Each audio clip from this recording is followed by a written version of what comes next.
ప్రేమ ఎంత నిజమో ఒక రిలేషన్లో అపోహలు అపార్థాలు కూడా అంతే సహజం. అవి కమ్యూనికేషన్ గ్యాప్స్ వల్లనో, డిఫరెంట్ పర్స్పెక్టివ్స్ వల్లనో, మనం పెరిగిన వాతావరణాల వల్లనో, మూడో వ్యక్తి వల్లనో, ఎక్స్టర్నల్ ఫ్యాక్టర్స్ వల్లనో ఎలా అయినా రావచ్చు. కానీ 5 నిమిషాలు కూర్చుని మాట్లాడుకుంటే, అవతలి వాళ్ళు ఎలా ఫీల్ అవుతున్నారో అర్థం చేసుకుంటే ఈ అపోహలు అపార్థాలు దూరం చేసుకోవచ్చు. ఈ అపోహలు అపార్థాలకి ఎంతటి వారైనా అతిథులు కాదు మరి. వీటిని వదిలించుకోవడానికి మనం రిలేషన్ కోసం ఏం చేశామన్నదే అసలు మ్యాటర్. మాట్లాడుకుంటూ పెంచుకునే కమ్యూనికేషన్నే ఒకరినొకరు అర్థం చేసుకోవడానికి మెట్లుగా వాడుకుంటే వావ్, ఆ రిలేషన్ ఇంకెంత స్ట్రాంగ్గా, ఇంకెంత స్వీట్గా తయారవుతుందో కదా.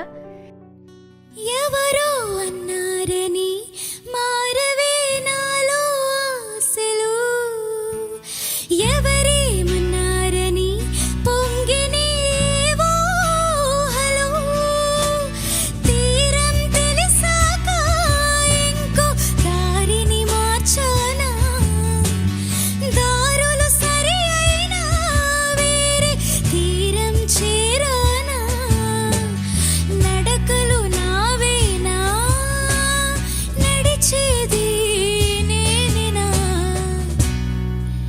చల్లగాలి తాకుతున్న మేఘమైనది మనసిలా, నేలకేసి జారుతున్న జల్లు అయినది వయసిలా.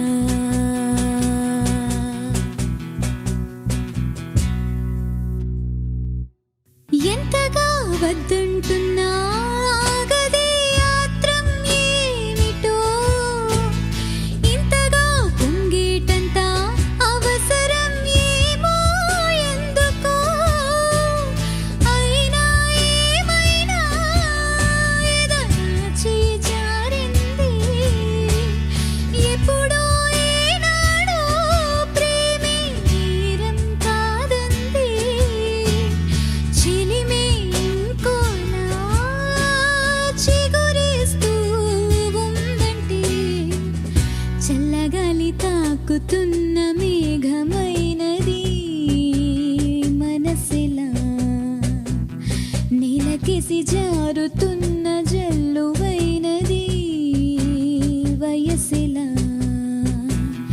ఎందుకంట ఇంతదగా నిన్న మొన్న లేదు కదా, ఉండి ఉండి నెమ్మదిగా నన్ను ఎటో లాగుతుందా,